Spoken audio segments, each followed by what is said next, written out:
around the table, and this is clear in the data, then it's also one of the reasons why we're polarizing in terms of opinions. It's because we're no longer moderating our views very much and are stuck in our echo chambers. And so the result of which is more polarized political behavior.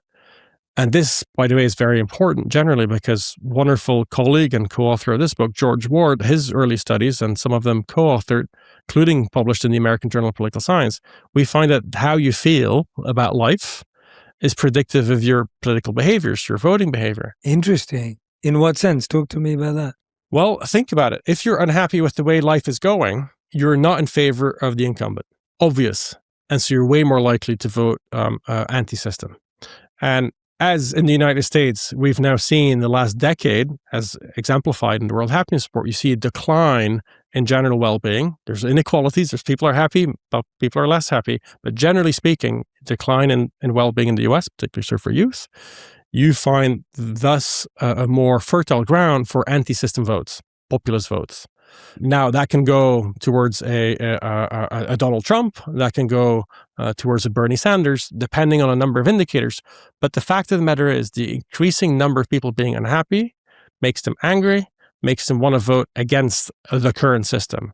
And that is most reasonable and most normal, but we're picking this up very strongly. And what's really important here to know is that this is really an advantage of our kind of data, subjective well-being data. They capture how people feel about their lives, and it's how they feel about their lives that makes them choose and vote a certain way. And what's really powerful, and we owe this to George and others, we really find that if you compare this with economic proxies, it's how we feel about life is a lot stronger in predicting how we vote.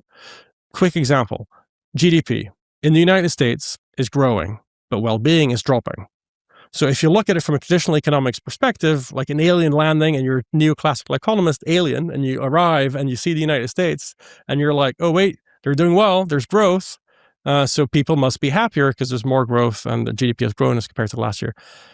And it isn't. And yet you have these, and well-being is dropping. And as a result, you obviously have these anti-system votes.